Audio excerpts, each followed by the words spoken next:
The Enchanted Library, written by Monochromatic and read by Emily Queen. Act 1, Chapter 1, The Library in the Forest.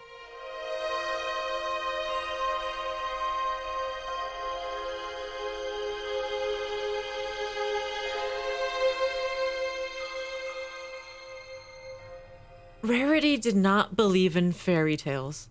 As much as she loved to read them, she knew no dashing savior would come and sweep her off her hooves. She knew no dragons guarded kidnapped damsels in distress, and she was positive the tale of the princess in the library was nothing but a myth. Her younger sister, however, begged to differ. Once upon a time, in Equestria's distant past, there were 4 princesses, not just one. Sweetie Belle's voice drifted up from the floor below, speaking in what she must have considered the appropriate volume for such a legend. The 4 princesses ruled over the land with wisdom, compassion, and boundless love. Just like her sister, Sweetie Belle was an avid lover of adventures and fairy tales. Rarity had lost count of all the times the filly and her best friend, a Pegasus named Scootaloo, had trashed her boutique trying to get their cutie marks in adventuring. Walking down the stairs of her home, Rarity reflected on how she'd heard the myth so many times she could practically recite it from memory. It had, after all, once been her absolute favorite fairy tale as a filly. The 2 eldest princesses, sisters as beautiful and immortal as the sun and moon in which they raised, ruled the kingdom in unison. With a coat of pale pink and a rainbow-colored mane, the eldest sister governed the sun. She raised it every morning, bringing forth the day for her ponies to play and bask in its light. She encouraged learning and teaching above all else, hoping to inspire her ponies to strive for greatness. The younger sister ruled over the moon, Sweetie read on. She brought forth a seemingly endless blue night, coated with stars that watched over her ponies. Her task was to care for them as they slept and guard their dreams from frightening nightmares. Wasn't the Moon Princess the older one? Came Fluttershy's voice. No, your version must be wrong, Fluttershy, Sweetie replied, and Rarity didn't need to be there to see the filly's eyes rolling. When she finally reached the kitchen and peeked inside, she found her sister reading from a book on the kitchen table, Fluttershy beside her. Sweetie cleared her throat. The 3rd princess was a mare who ruled over the fields of crystal. She had a love for her pony so deep it nurtured the land, bringing joy and warmth to even the coldest of beings. You know, some versions say she was actually Princess Denza's ancestor, she added. Anyway, the best part. Rarity smiled. It seemed some pony was learning from her big sister's flair for dramatics. The princess in the library. After a dramatic pause, Sweetie pressed on. The 4th and youngest princess, though not as skilled in governing as the others, possessed magical skills unmatched throughout the kingdom and a love for knowledge more boundless than all the questions held by our universe. Even long into the late hours of the night, while all other souls slept, the sound of her quill scratching against her scrolls was the endless melody that filled the castle's library. The sound of her quill scratching against her scrolls was the endless melody that filled the castle's library. Her only companion, besides her beloved books, was rumored to be a fearsome creature who loved her greatly and was greatly loved in return. However, Rarity recited to herself in unison with her sister, the world strives towards balance. For everything good in the world, there must be an evil. There lived in Equestria a spirit of disharmony who sought to remake the world into his very own playground. He cared for no pony but himself, and the only laughter he brought forth was his own as he turned ponies into twisted versions of themselves. At one point, the princesses worked together and managed through discourse and diplomacy to tame this wild monster.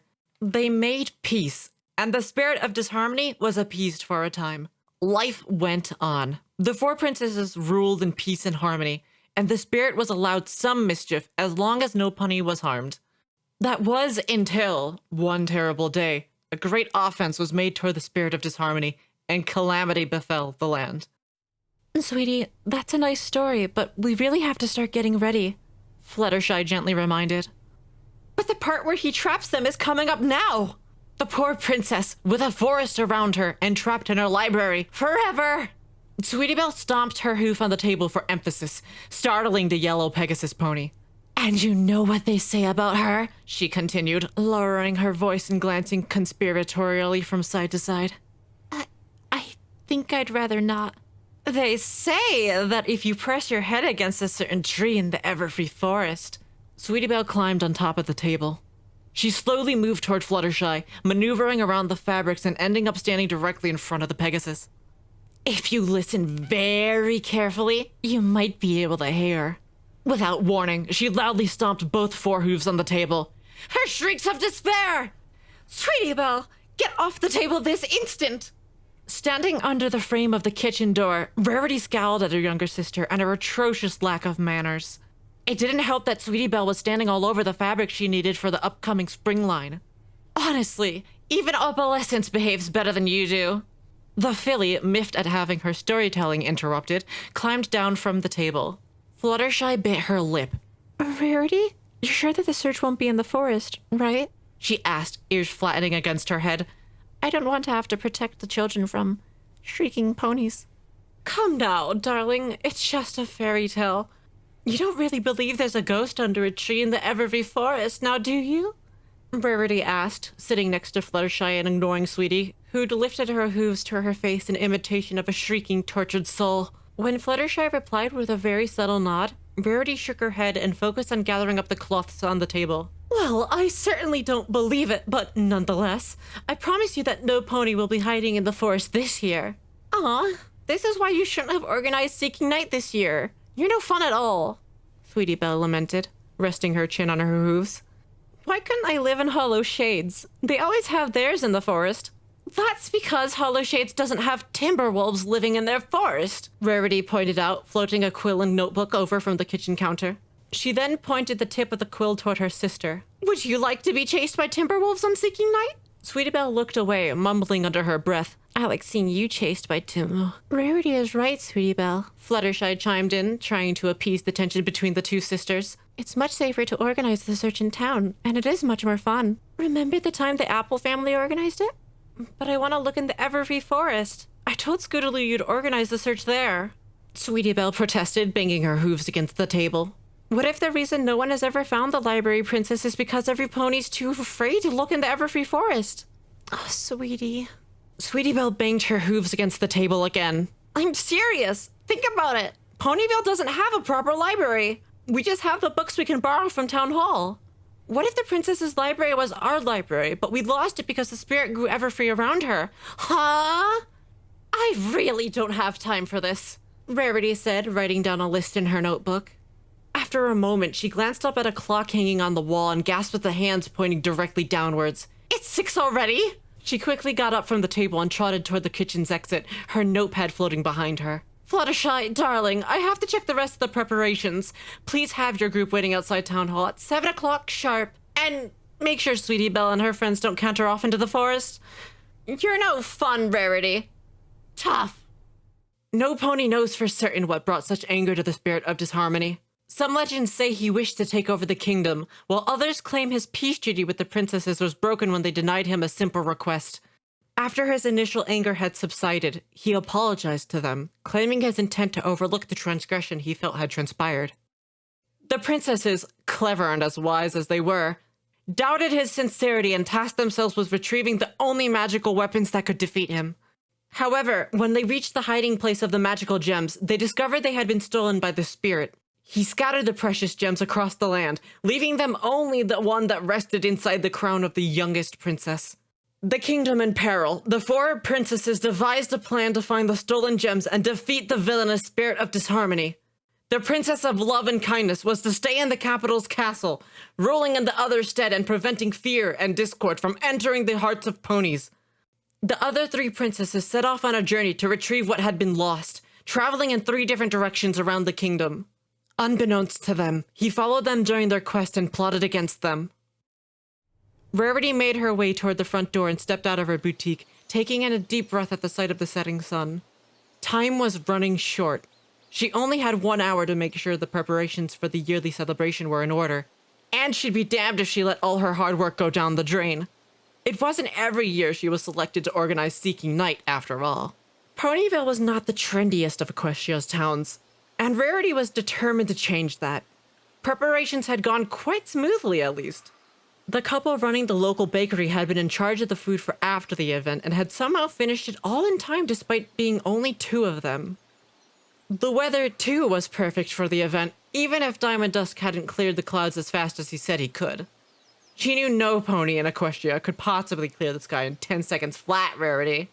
Trotting through town, she was pleased to see all the decorations were already in place.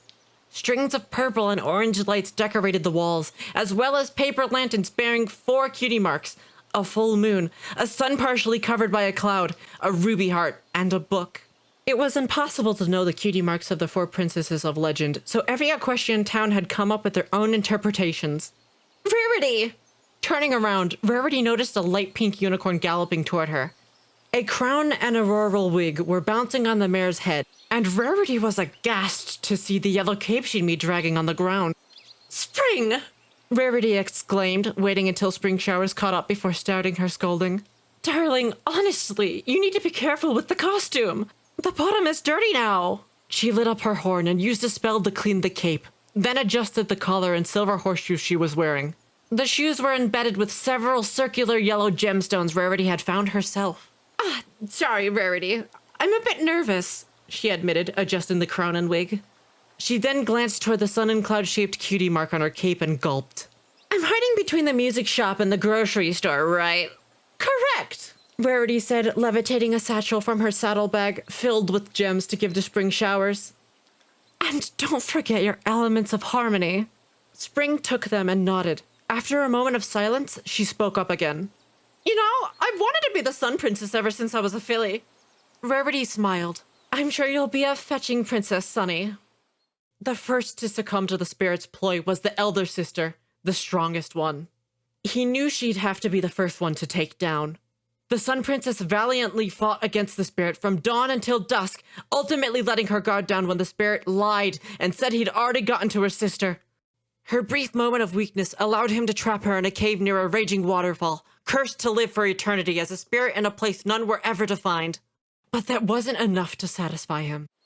Princess Celestia! At the sound of the voice, the 2 mares turned around and saw a pink earth pony mare hopping joyfully toward them. Rarity had never seen her before, and she was certain she'd remember some pony with such a poofy mane style. But it seemed Spring knew her, judging by her waving. Her name is Celestia, the pink pony continued, stopping next to Spring and admiring the cape. Or at least that's what we call her back home. Ah, yes. Just as the cutie marks of the princesses were left to the imagination of the city, so were their names. Truth be told, Rarity thought Princess Celestia was much more regal-sounding than Princess Sunny, but who was she to change a Ponyville tradition? It could be worse, I suppose. I could live in Philadelphia and have to call her Princess Sunshiny. Brr.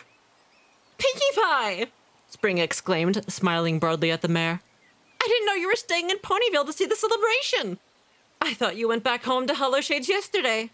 Pinkie shook her head, giggling. Nope, I'm staying for a few more days, she explained before turning to Rarity and sticking out her hoof. Hi, I'm Pinkie Pie, and you must be Rarity. Springy told me all about you and the super hard work you've been doing with the celebration. Rarity smiled amiably, lifted her hoof, and was treated to the most effusive hoof shake she had in several weeks. A pleasure to meet you, Pinkie Pie.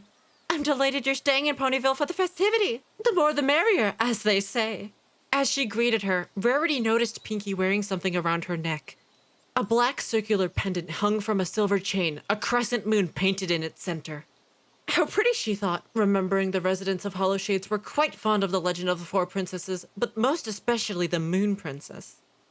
Pinkie's a traveling party organizer and baker. She has this cute stand that she wheels around all over Equestria with her supplies, Spring explained. She smacked her lips together and added, she'll throw you a massive party and make you the best cake in all of Equestria while she's at it. Pinkie hopped in place several times, nodding earnestly. You should stop by later. I'll be at the fair next to the apple bobbing. Fish an apple and I'll make a cupcake with it. I'll be sure to stop by, Rarity replied, turning to her saddlebag and taking out her notebook. For now, I must press on. I still have to check up on the other 2 princesses and the spirit. She glanced at Spring. Please don't forget that you need to be in your hiding place at 8 o'clock on the dot. When Spring nodded, Rarity smiled at the 2 mares. I'll see you after the event then. She turned around and trotted off, now lost in her thoughts. Had she brought enough emeralds? If not, she could always tearfully sacrifice a few gems from her personal collection. It wasn't until several moments had passed that she realized Pinkie Pie was trotting next to her, a big smile on her face. When Pinkie noticed Rarity watching her, her eyes lit up. So, how does Seeking Night work here? Here? I assumed the festivity was the same everywhere, Rarity asked, keeping a lookout for the princesses or spirit. Pinkie rolled her eyes with a giggle and shook her head. Well, we won't know that until you tell me, silly. Rarity laughed. Yes, I suppose not. In Ponyville, we separate the foals into several groups, and then they have to go find the 3 lost princesses. Once they've found one, she is to give them 2 gemstones. The first group to collect all 6 gemstones from the 3 princesses must go to Town Hall and give them to the last princess, she elaborated. However, if a group runs into the spirit and are unable to solve his riddle, they lose 2 gemstones. Oh, then it is like back home, Pinkie exclaimed, apparently pleased. My best friend Lullaby says that Everypony is really awful at finding the real princesses, so I've been doing my best to find them just to prove her wrong. At finding the real princesses? Well, I'd imagine that's because they aren't real, Rarity pointed out, reminded suddenly of her young sister. How many ponies really believe there were princesses locked away all over Equestria? Of course they're real. If Lullaby didn't have to stay back home, she'd help look for the princesses too. Pinkie shrugged and sighed sadly for a moment. Before Rarity could question her, the sad expression was wiped away, and her chipper disposition returned. Still, it'll be fun. Last year in Philadelphia, one of the fake princes brought along a 3-pudding. Rarity. Rarity turned away from Pinkie and saw Snowy Cinder, a blue Pegasus mare, waving at her in the distance. She was wearing a fake white horn over her dark blue mane, a dark blue cape bearing the cutie mark of the Moon Princess, and silver horseshoes embedded with circular blue gemstones. An elegant black silver collar decorated her neck as well. Ah, finally, Rarity said, waving back at the mare. Here comes Princess Celine. The younger sister was the next to fall victim to the spirit's ploy. With but a spark of her horn, a mountain was born. She took refuge in a cave within her mountain, waiting for nightfall so as to contact her sister through dreams. Unwittingly, she allowed the spirit to attack her in the dark. He cast a curse on her and trapped her forevermore in the cave as a spirit. This was the first night ponies learned about true nightmares. Princess Luna! Pinkie exclaimed, clapping her hooves excitedly when the mare joined them. She trotted in circles around Snowy, nodding her approval at the costume, then stopped and pressed her forehoof to the necklace's pendant. Ooh, Lullaby would love this! She turned to the seamstress. Did you make this one too, Rarity? But of course! I made all of the costumes, except for Bookie. Charlie and the children took care of that, Rarity said while making last-minute adjustments to Snowy's costume. Bookie was Ponyville's name for the princess trapped inside the underground library. It was tradition for the school fowls to design her costume, much to Rarity's dismay. Thick square glasses, a plaid skirt decorated with books, a white dress shirt with a pocket protector, a bow tie, and a bag full of mathematical books. If the Princess of Knowledge was actually real, one could scarcely imagine how horrified she'd be at the fashion disaster they called her costume. Rarity certainly was. She took 2 satchels out of her bag, a purple one and a white one, and floated them over to Snowy. Here you go, darling.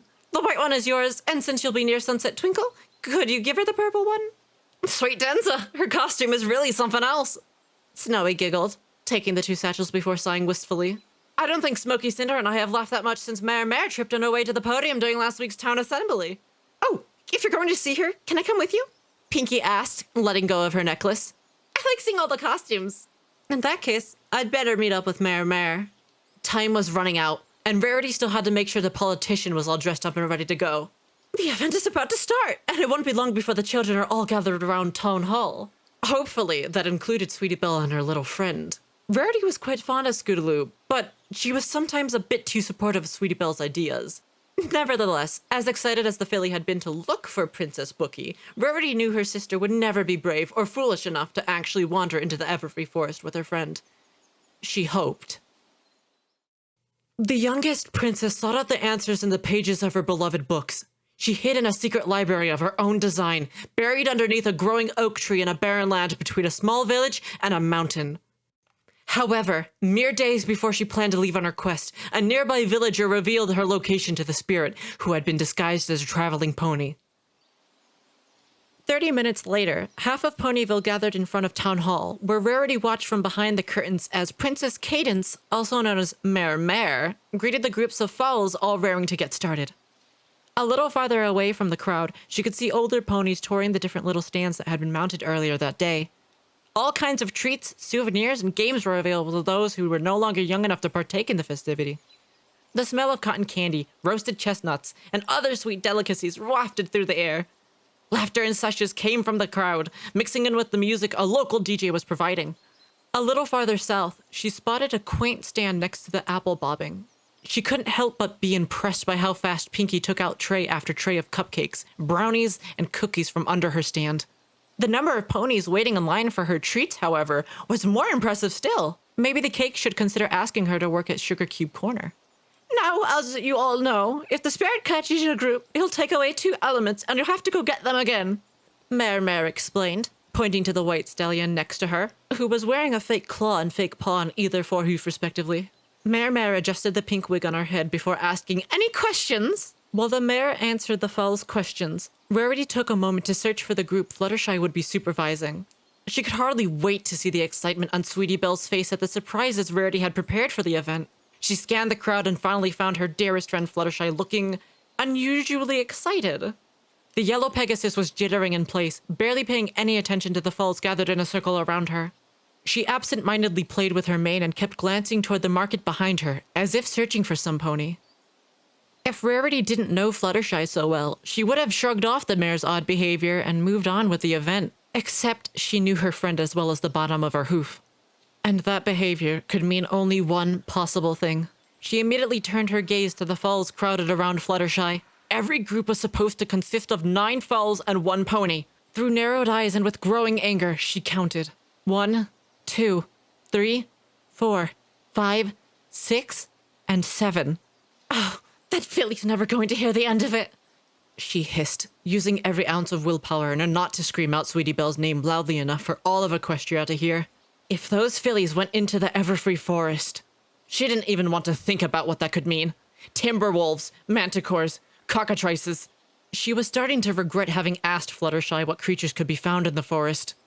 Maybe she's stuffing her mouth with cupcakes. Yes, that had to be it. Sweetie Belle had a sweet tooth unrivaled in Ponyville, and she was most certainly sitting somewhere with a rightfully earned stomachache.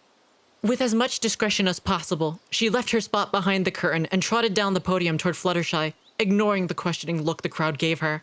If it were possible, Rarity had no doubt her friend would have shrunk to the size of a mouse the second she saw the unicorn approaching her. Fluttershy's voice was barely above a whisper when the mare reached her. Rarity, Not now, darling. She pulled Fluttershy away from the crowd so as to talk in private. Thankfully, the foals were too occupied listening to the mare to notice anything. Let's find them first, and then we'll talk.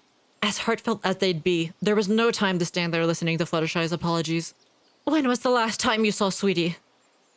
A little before the ceremony started. She and Scootaloo said they only wanted to get a quick snack, and they seemed so hungry. Diamond Dusk has been helping me look for them, but... She drifted off, lowering her ears and bowing her head. I'm so sorry, Rarity. I shouldn't have. Fluttershy, darling, it's not your fault. You are not her nanny, and if Sweetie Belle decided to disobey and run off, there's nothing you could have done to stop her. Trust me. She looked back toward the podium and was relieved to see the mare still rambling on about the legend of old, meaning they still had a few minutes left before things got too complicated to talk. She sighed and rubbed her forehead with a hoof. I'll look through the stands first. Fluttershy! The 2 mares turned around and saw a blue stallion galloping toward them. I looked everywhere, he said through heaves and huffs, trying to catch his breath once he finally caught up to the mares. He noticed Rarity and his face fell. Hi, Rarity. Rarity sighed. Hello, Dusk. Fluttershy's just finishing giving me the lowdown, and I'm very grateful you're helping us find my sister and her friend. Dusk swallowed hard. I looked in the marketplace, and there was no sign of them. I also went into town, stopped by your boutique, and then asked around, and... He went silent, ears lowering as he avoided Rarity's gaze. And? She prompted. And... last time some ponies saw them, they were talking with a stallion about going to... He looked up at Rarity. The Everfree Forest. Fluttershy placed her forehoofs over her mouth, eyes growing wide. Oh no! Rarity felt herself go weak at the knees. Sweetie Belle was in the Everfree Forest, completely alone, save for Scootaloo. The filly barely had the magic to lift a broom. If something attacked them, they wouldn't stand a chance. Sakura! Has anyone seen Sakura? she asked, trying to keep her breathing steady and calm. She always arrives late to the festivities. Perhaps she's still in the forest and found the girls. Yes, she might not have left for her trip yet. Fluttershy chimed in, a little more hopeful now that Rarity had reminded her of the herbalist's existence. Rarity nodded. If Zecora had found them, then everything would be fine. Right then. I'm going to look for them before something terrible happens. She turned to Fluttershy. Fluttershy, please discreetly explain the situation to the mayor and keep an eye out in case the fillies return. Dusk took a step toward her. Rarity, wait. I'll go with you. It's not safe there. No, don't. Please, take this. Fluttershy interrupted, giving him the little satchel where she and her group of foals were supposed to store the gems they received. I should go with her. It's my fault they ran off, so it's only right. Can you please take my place in the event? Dusk nodded and took the satchel. Fluttershy, are you sure? Rarity asked, receiving a firm nod in reply. Of course. She paused. I think. Wicked as he was, the spirit entered the unguarded library and attacked the young princess, taking away her physical form and leaving her to eternally watch over the book she so loved. Not yet satisfied with what he had done, he stood next to the tree and transformed the barren land about it, destroying the small village in the process. He raised his left claw and summoned a dangerous forest to hide the oak tree, hoping to plunge the mare into darkness and despair. He raised his right paw and imbued the fallen branches with life, creating howling beasts of wood and fright to deter the wandering ponies from venturing within and finding the princess. The Everfree Forest was perhaps one of the most frightening places Rarity or any Ponyvillian ever had the misfortune of going into. It would require a vitally important reason for any pony to step hoof in there, such as visiting the local herbalist or finding 2 lost fillies. Her saddlebag thumped against her as she and a terrified Fluttershy trekked across the forest, trying quite hard not to think of the distant howling. Beams of moonlight filtered in through the trees, creating disconcerting shadows all around them. The smell of musty leaves and rotten wood permeated the air, and the ground discolored her once pristine white hooves with mud and twigs. Oh, how she wished she had brought boots. If it dried up, the mud would be an absolute nightmare to take off. Part of her felt guilty for worrying about such frivolous things, considering the circumstances. But idle, frivolous thoughts kept her mind occupied and away from painting terrible scenarios of what harms could befall her sister. She glanced beside her and realized Fluttershy was trotting very closely to her, the Pegasus's eyes jumping from one thing to the next like a critter frightened by its own shadow. Nevertheless, all things said and done, Rarity was impressed by her friend. They'd been walking through the forest for at least 40 minutes now, and the timid mare was holding up pretty well. If only she didn't wince and shush Rarity whenever she called out her sister's name. Not so loud, Fluttershy whispered, frantically waving her hoof in a quieting motion. The Timberwolves might. Fluttershy, if I don't call their names, they're never going to hear us, and we'll just be wandering around aimlessly. Rarity scolded, rolling her eyes. Clearing her throat, she called out Sweetie Belle's name again, a little quieter, if only for the sake of Fluttershy's already cracking nerves. What if they're already back in Ponyville?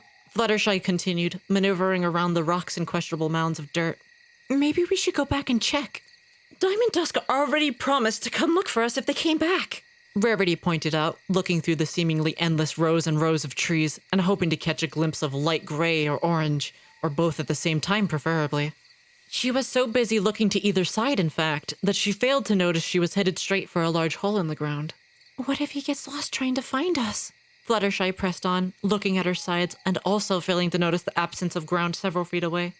Rarity sighed. Fluttershy, you really are not helping. Her words turned into a panicked screech the second she fell in the hole, landing on her rump a few feet below. Rarity! Fluttershy gasped, standing over the edge of the hole and looking down at her friend with horror. Are you okay? Rarity! With some difficulty, Rarity got up from the hard ground, grinding her teeth in pain. I'm all right, darling. I think. She stood up and used her hoof to dust herself off. Some night I'm having. Looking around at the hole, it was as if some pony had pushed down on the ground and formed a perfectly circular depression. She turned away from Fluttershy and was greeted by an immense oak tree, covered with vines and foliage, sitting right in the middle of the hole. What did this? Fluttershy asked, staring up at the oak tree and then down at the hole it was surrounded by. Or who? This isn't natural, is it? I haven't the faintest, Rarity murmured, trotting toward the tree and then around it. Finally, when she reached the other side, directly opposite where she'd fallen, she concluded it must be around 50 feet wide and a few feet deep, the tree standing perfectly in the center. As Fluttershy said, this was somehow too perfect to be natural. How bizarre. She looked up at the tree and saw a window? To her surprise, there was what looked like a small, half-open oval window near the top of the tree. Why was there a window there? How could there be a window there? She took another step toward the tree, but quickly backed away when her hoof landed on something sharp and pointy. She immediately looked down and levitated the offending object.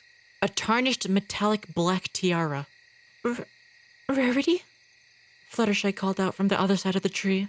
Just a moment, She called back, turning around the tiara and inspecting it more closely. What in Crucio was that? Her thoughts were interrupted when she heard two very familiar screeches in the distance. Was that the girls? I think so. With Fluttershy's help, she climbed out of the hole and they both rushed off, headed toward the location of the shrill screams. Please be safe, please be safe, please be safe. She thought over and over, her heart about to beat right out of her chest. A few minutes of running, and they came to a halt upon reaching a small, dilapidated house. The door had been torn off its hinges, and a tree had grown out in the middle, pushing through half of the roof in the process. There was a single rectangular window, cracks and holes spread throughout the dirty glass. Why on earth was it there in the middle of the forest? Go away. A small voice called from inside the house. There aren't any ponies in here. Yeah, and besides, ponies aren't tasty to Timberwolves. They taste super yucky. Another trembling voice added. Rarity took a step toward the house. Timberwolves? There was a moment of silence, and suddenly a single orange face appeared in the window, staring out with wide eyes. Oh, it's not Timberwolves. Scootaloo exclaimed, pressing her face against the window and looking visibly relaxed. It's just Fluttershy and Rarity. Rarity? A second face appeared on the other side of the window, took a look at Rarity, and screamed, quickly hiding again. That's even worse than Timberwolves. Oh, you bet it is, Rarity hissed, stomping her way to the house. She walked through the door and into the single-room building, finding two cowering fillies on the other side. She trotted toward them, avoiding a rotten wooden table, and used her magic to lift the two fillies by the scruff of their necks. Do you two realize how worried we were? Oh, just you wait until Mother and Father hear about this. We're sorry. Sweetie Belle helplessly exclaimed, defensively crossing her hooves in front of her chest. Please, we just wanted to look for the princess so we'd get our cutie marks in princess finding, and then we found this house, and we were investigating, but then there was a scream, and then we thought, I'm not even remotely interested in your excuses. Rarity hissed, turning around and trotting off, the fillies levitating around her. While the two friends continued throwing excuse after excuse, Rarity took a moment to look around the place.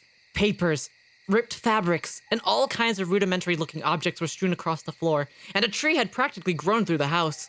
In contrast to the mess, however, two plates and glasses filled with dirty water were neatly set on the table, and the linen on the single bed was perfectly intact, as if someone had made the bed earlier that day. Old, decaying books were tidily lining a nearby bookshelf, and faded, damaged paintings hung on the walls. It felt to Rarity as if the inhabitants of the mysterious house had just up and left one day without taking any of their belongings with them. She exited the house and unceremoniously plopped her two forlorn prisoners down on the ground. Fluttershy had been looking forward all year to being group leader, and you two went and ruined it for her. Oh, well, I wasn't that excited. Ruined it! Rarity reaffirmed, stomping her hoof and silencing her protesting friend. She glared at Sweetie Belle and Scootaloo and pointed her hoof at Fluttershy. Apologize this instant! The two fillies turned to Fluttershy and bowed their heads. Sorry, Fluttershy. They turned to Rarity. Sorry, Rarity.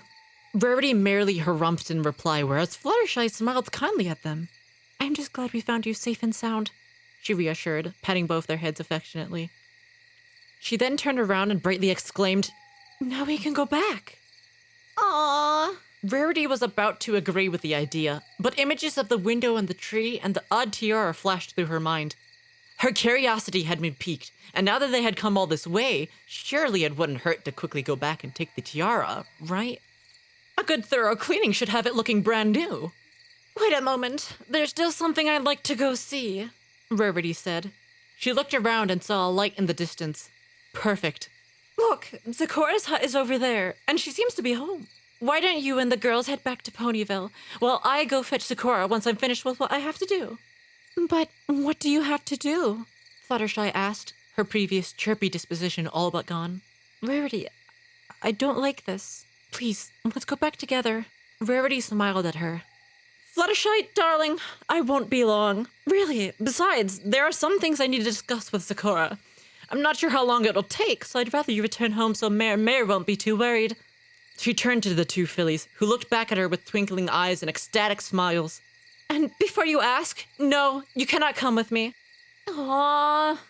With reluctance, the Pegasus and fillies trotted off toward town. Fluttershy kept looking back, biting her lip and throwing Rarity a sad expression, as if pleading for her to reconsider. Instead, Rarity simply smiled and waved her off before turning back and trying to retrace the path toward the great oak tree. It took a good 10 minutes, but she managed to find it again. Cautiously, she dropped down into the hole and trotted around the tree until she reached the side with the window. To her surprise, when she looked up, she found a small black owl sitting on the windowsill. It looked back down at her curiously, tilting its head to the side, and hooted several times. It was odd, but the owl's presence gave her some comfort. Rarity smiled at it before resuming her search, and after a minute, she let out a small "aha" as she found the tiara once again. Hello, lovely. She purred, taking a hoof kerchief from her saddlebag and using it to wipe the dirt off the tiara.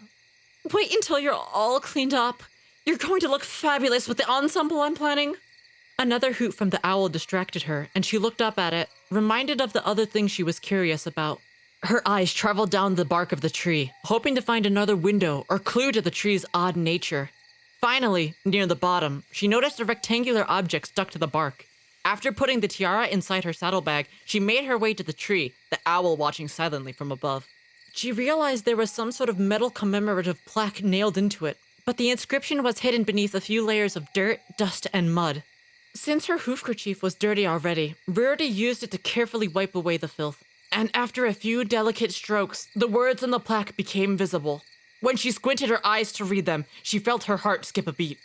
Ponyville Public Library, donated by Princess Twilight Sparkle. Sweetie Belle's earlier words echoed in her mind. Think about it. Ponyville doesn't have a library. We just have the books we can borrow from Town Hall. What if the princess's library was our library, but we lost it because the spirit grew ever free around her? Rarity stepped back. That's impossible. With the three princesses trapped throughout the land, and the elements to defeat him lost forevermore, the spirit returned to the kingdom's castle and told the last princess of the terrible fate that had befallen her beloved friends. As his final act of villainy, he cast a curse upon her, proclaiming that neither she nor any of her bloodline would be able to find the trapped princesses. And even if they were indeed found by another, the princesses would never be freed from their prisons. Once the spirit left the land in a whisk of smoke, the princess ordered the knights of the kingdom to search for the missing princesses and spread the word of the tale. For hope remained as long as the sun and the moon rose and fell with each passing day. It couldn't be real, but at the same time, there it was, and it made sense. She looked toward the house, abandoned as though no pony had bothered to take their things.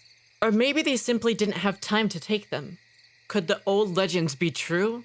She looked down at the ground, her heart beating thunderously in her chest. Was she truly standing atop a lost library, forgotten to the ages? But where was the entrance? And did she want to go in? Did she even dare? What if there really is the ghost of a princess waiting inside? She shook her head. No, don't be silly, Rarity. There's no such thing as ghosts trapped in libraries or evil spirits. I'm sure there must be a logical and reasonable explanation for this. She knocked her hoof against the tree to check if it was hollow, but it sounded solid. So where was the entrance?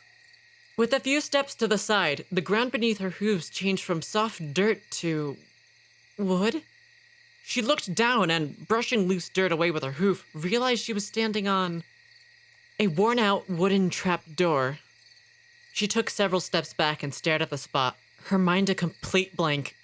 After a moment, it felt to her as if some external force had taken over her body and now coaxed her into using her magic to swing the trap door open, its hinges creaking after appearing not to have been used in months? Years? Maybe even centuries? She rested the door against the tree, looked down the newly opened path, and saw a spiral staircase descending and fading into the darkness. Throwing one last look back at the light behind her, she took a deep breath and started down the staircase, trotting down for a while before reaching the entrance to a pitch-black tunnel. The only source of light down there was a circular beam coming down from the ceiling, and when she stepped beneath it, she looked up and found that a smaller opening had been hollowed out in the ground in the oak tree. From the end of the small upwards opening, the owl looked back down at her, hooting several times. "Ah, we meet again," she replied, watching as the owl jumped out the window and into the opening. Once out, it flew in circles above Rarity for a moment before landing on her back and hooting once more. "Well, as they say, the more the merrier," she exclaimed, turning back toward the end of the tunnel and feeling much more confident with a companion, albeit a curious one, now preening its wings on her back. She lit up her horn to illuminate the path down the tunnel, eventually stepping out into a pitch-black room, and as she entered, the scent of ink and old books filled her nose. Trotting around the room, she illuminated a couple of desks with several books lying on them, some open and some closed. There was a quill dipped inside an owl-shaped inkwell, filled with fresh ink, and next to it lay an open parchment, where some pony hadn't finished writing what appeared to be a dissertation on magic telekinesis. The more troubling question was, where had the fresh ink even come from? She moved away from the tables and deeper into the room, coming face to face with several rows of bookcases. "It's real," she whispered, mostly to herself, but nonetheless receiving a hoot in reply from her companion. Of course, there was no way of knowing if this was the library from the fairy tale. But there was no question that she had indeed found a secret library. Sweetie Belle was right. How big was the library? What lay hidden under the darkness surrounding her? How she wished her horn could illuminate the entire room. Judging by how long it had taken her to reach the bottom of the stairs, it was safe to say the room must have been of a tremendous size. She trotted to the wall, and illuminating it revealed a large black mark, almost as if someone had thrown a bomb at it. Not only that, but it was pockmarked with scorch holes and scars. On a nearby table, there sat a lone dark blue candlestick holder with 4 branches. The candles inside each branch were in immaculate condition, as if they had never been lit or had never fallen victim to the passing of time. Rarity was tempted to light them, but refrained. The longer she looked at it, the more she was taken over by a growing sense of unease. She couldn't help thinking it was ridiculous, but it felt to her as if the candelabra was somehow watching her. Perhaps it'd be best to move along, Rarity. She turned away from the table and continued exploring what she could see of the library. In front of one of the rows of bookcases, she found a large basket, a pillow and folded blanket inside it. She didn't give it much thought, however, and instead proceeded into one of the rows of bookcases. Once inside, she squinted at the books, trying to read the names on the spines. It was admittedly difficult with the meager light her horn produced. She stopped and picked a book at random, opening it to the first page.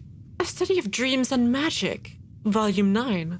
She read aloud to the owl, who simply hopped up onto her head and curiously peered down at the book. She rifled through the pages for a minute, reading a few sentences here and there. "I wonder if there's any books and gemstones," she thought aloud. It wasn't too much of a stretch to assume there must be exceedingly rare and valuable books hidden away in the library. Perhaps she could borrow one. "Come on," she said, putting the book back in its place. "Let's try and find some." And that's when she felt it. It was like a prickling sensation at the back of her neck. And with the sensation, she could feel her heartbeat accelerate exponentially. In that moment, hoof still resting on the spine of the book she had just pushed into the bookcase, Rarity had the very strong impression that she was being watched by something other than the owl on her head. Despite her best intentions, she thought back to Sweetie Belle's impression of a shrieking, tortured soul. In that moment, she was too scared to even blink, staring at the book in front of her and vividly aware of the owl's claws on her head and the prickling sensation on her neck. She had to look. Before she could even take a deep breath, Rarity zoomed herself around and looked out into the dark hallway, relieved to find nothing. She looked to the other side and was greeted again by pure, ghostless darkness. She took the withheld deep breath and exhaled it slowly. "The Legend of the 4 Princesses isn't real, Rarity," she whispered to herself over and over as she continued her path down the hallway of bookcases. Every few seconds, she'd stop and look around, and after making sure that there were still no princesses to be found, went on her way. The owl had hopped down onto her back and now entertained itself by playing with the strap of her saddlebag or hiding inside Rarity's curly tail and allowing itself to be carried around by the mare. Rarity found herself slightly less scared and very grateful that the small owl was still with her. Surely, if there was really a ghost, the owl would have already fled. Unless... She stopped. Unless the princess had taught the owl to lure unsuspecting ponies into her library of terror. She lifted her tail and looked back at the creature trapped within her curls. The owl blinked twice and hooted at her before trying to escape its confinement. Rarity smiled and rolled her eyes. She shook her tail slightly to help the owl free itself, and once it was out, it quickly took back its spot atop her head. It wouldn't bode well for her mane, but she admittedly preferred the company over the mane style. She walked for several more minutes before stopping again to look at the books. Let's see. What would a book about gemstones even be called? She wondered aloud, tracing her hoof along the spines of the books. She leaned in to better illuminate them with her horn, but again, it was little help to her, and she muttered to herself regrettably, I can barely see a thing. Why didn't I take that candelabra? The moment she finished speaking, the owl flew off her back and up toward the ceiling, disappearing into the darkness. Wait, come back! She called out, wishing that she had Fluttershy's ability to communicate with animals. Shoot! She turned back to the books, but froze in place when she heard a loud sound from the other side of the room. She looked up and, after a moment, the black owl appeared from the darkness, struggling with the candlestick holder in its claws. Why, thank you! Rarity exclaimed, grateful to see her new friend once more. The owl flew over Rarity and, without warning, let go of the candelabra. Before Rarity could catch it and prevent it from shattering against the floor, the candelabra stopped in midair, a raspberry-colored aura surrounding it. What? The candelabra, which was floating sideways, now straightened itself, and one by one, the 4 candles lit up. It floated down to where Rarity was and set itself next to the book she had been looking at. The owl flew back down and sat on Rarity's back while she stared at the levitating object with horror. How was it doing that? It was obvious that Simponi was levitating it, but there was no one save for her, and she highly doubted the owl could do any magic. Her thoughts went back to the Princess of Legend, and she felt the prickling sensation in her neck anew. Deciding that perhaps mysterious floating candlestick holders was where she drew the line, Rarity began to back away from it. But for every step she took, the candelabra got closer, as if it were following her. Shoo! She hissed, waving it off with her hoof. As she trotted backward, she glared at it, almost as if trying to convince whoever was levitating it, and herself, that she was not afraid or intimidated by it. Of course, all of her built-up courage went down the drain the moment her rump collided against a table, and the dusty vase on it came tumbling down to the floor with a great big thud.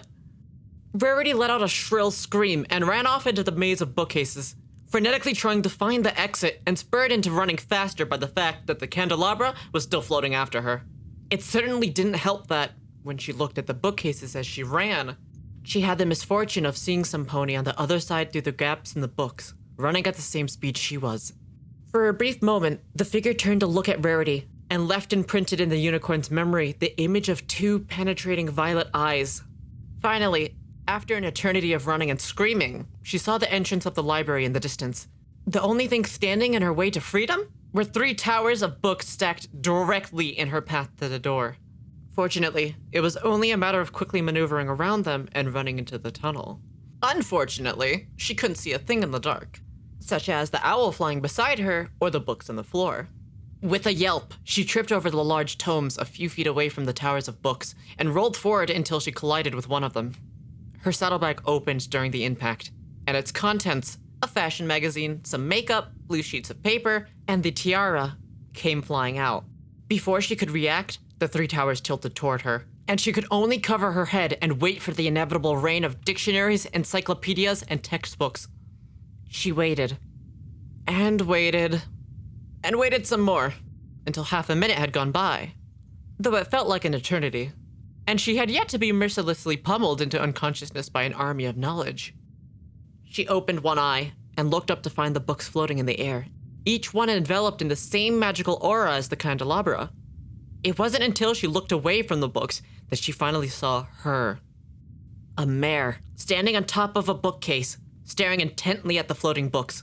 It was still too dark for Rarity to make out much more than the fact that she had wings, a luminous horn, a glittering mane, glowing violet eyes, and a tiara atop her head.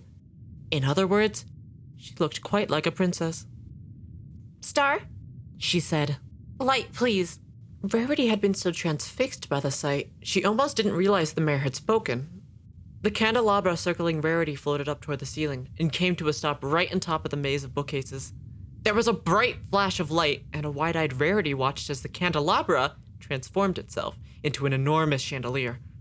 One by one, each candle ignited itself until 100 lit candles illuminated the ceiling. Then, the magical aura surrounding the chandelier blinked twice, and the light coming from the candles intensified and filled the room with light. Rarity could only look around in awe.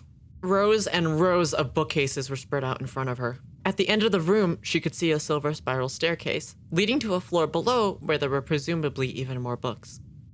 At the end of the room, she could see a silver spiral staircase, leading to a floor below where there were presumably even more books. Some walls were lined with additional bookcases, reaching all the way up to the ceiling, which must have been at least 40 feet tall. The walls that weren't covered with bookcases were decorated with beautiful paintings depicting all kinds of things. A castle that looked a lot like the one in Canterlot, the sun, the moon, and a guard of the royal army.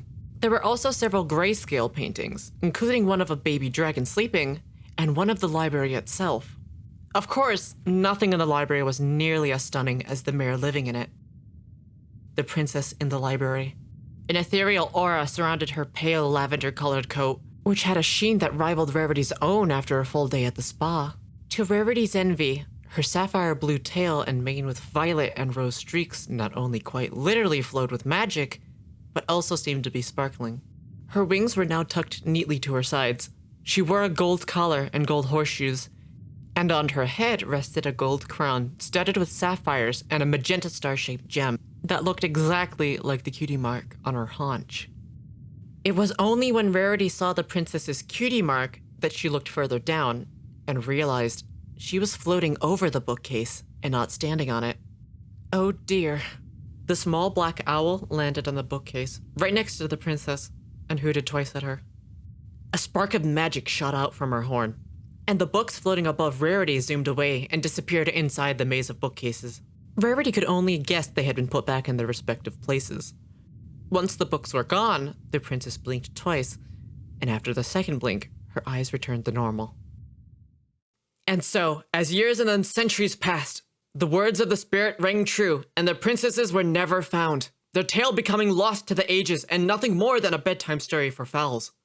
There are those who still believe in the tale, however, and beg for all to listen closely to the sounds of the forest. Perhaps, if one does, the sound of a quill scratching against paper will be heard from inside a hollow tree, the youngest princess still inside, waiting to be found. And Rarity did indeed find her. And when the princess in the library turned to look at her with a wary but inquisitive gaze, and when the princess with naught but her gaze ensnared Rarity into the twists and turns that made up her dark past, then Rarity believed in fairy tales.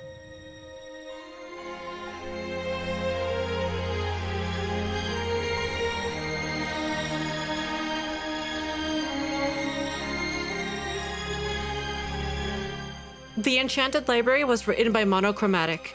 This audiobook was told by Emily Queen. Music by Tyne Sensada, aka Adam Guzik. My Little Pony is owned by Hasbro and DHX Media.